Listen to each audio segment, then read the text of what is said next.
Nous sommes allés à la rencontre de Uwais, en charge de l'accueil multilingue du CCIE. Il reçoit les sollicitations par appel ainsi que par mail. C'est la première personne avec laquelle les sollicitants sont en contact. Cet entretien nous apporte beaucoup d'enseignements sur l'état de l'islamophobie aujourd'hui.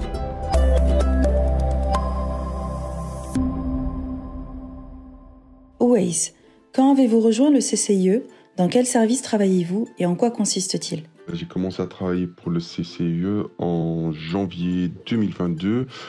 Je travaille à l'accueil, au standard, qui est principalement en lien avec le service juridique du CCIE. Il s'agit d'un accueil multilingue où nous recevons donc les appels, les signalements ou les demandes de renseignements de personnes qui ont été bien sûr victimes d'islamophobie. Et comme le CCIE travaille à niveau européen, donc nous recevons les appels en 4 langues différentes. Nous assistons les victimes d'islamophobie aussi bien en français, en anglais, en néerlandais, mais aussi en arabe.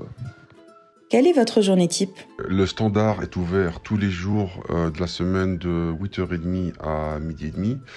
Alors concrètement, comment ça se passe? Donc, lorsque nous recevons un appel, on écoute d'abord l'histoire ou on va dire le récit de la victime et on prend note de tout ce qui est dit. Donc bien sûr de manière détaillée pour être sûr qu'on a tout noté.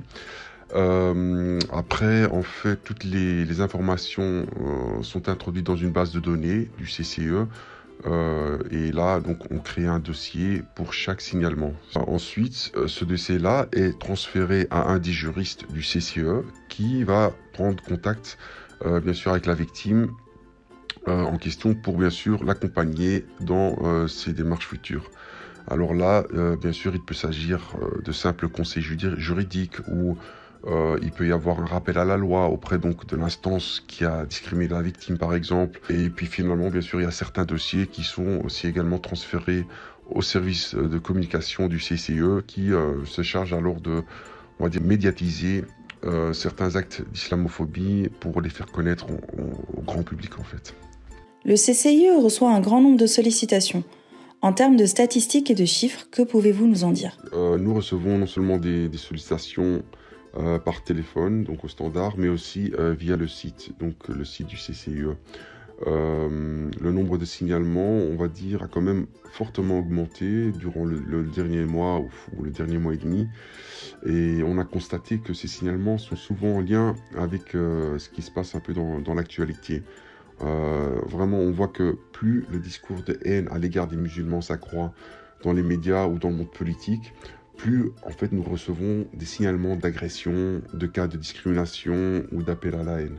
Il y a donc une vraie corrélation entre les deux événements. Par rapport à la nature des sollicitations, y a-t-il une typologie ou un sujet qui revient plus souvent que les autres? Ce qu'on remarque avant tout, c'est que la grande majorité des victimes, on va dire près de 95%, sont vraiment des femmes.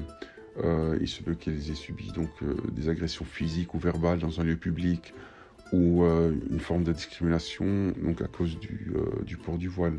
Il se peut que ça soit une discrimination à l'embauche, lors de stages, au logement, ou par exemple on a eu des cas où on a refusé de louer à une femme simplement parce qu'elle était voilée. Il y a aussi pas mal d'islamophobie dans le domaine médical. On a eu des cas où, par exemple, des médecins ont refusé de soigner une femme simplement parce qu'elle était voilée. On a aussi des signalements dans le domaine sportif où certains clubs de sport ont voulu prendre un peu, on va dire, les devants et ont voulu interdire aux filles voilées de faire du sport. Il y a aussi pas mal de cas d'islamophobie dans le milieu scolaire. On a jusqu'à ce jour encore des cas où des élèves musulmanes sont interpellés par la direction pour avoir une robe jugée trop longue, par exemple. On a aussi reçu des signalements où certaines écoles se sont livrées à des fichages d'élèves musulmans. Puis on a aussi eu plusieurs cas où l'école a signalé des élèves pour avoir dit un mot en arabe lors de la récréation, par exemple. Ici, je peux vous citer un exemple concret. Donc, il y avait l'histoire de cette maman dont le fils avait reçu un blâme parce qu'il avait dit « Assalamu alaikum » à un ami. Normalement, donc, était convoqué par la directrice qui lui a dit qu'il n'était pas permis de parler dans une langue étrangère car il fallait bien sûr respecter la laïcité.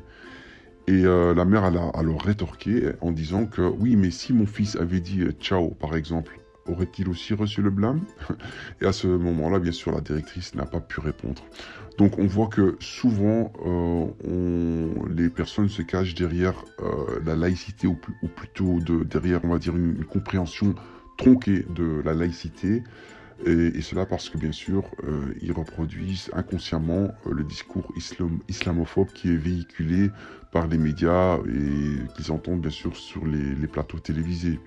Et puis finalement, bien sûr, on a eu pas mal de signalements qui étaient en lien avec donc, la loi dite antiséparatisme, car on a été contacté par des associations qui ont été fermées pour des normes de sécurité ou pour une enquête administrative abusive, par exemple.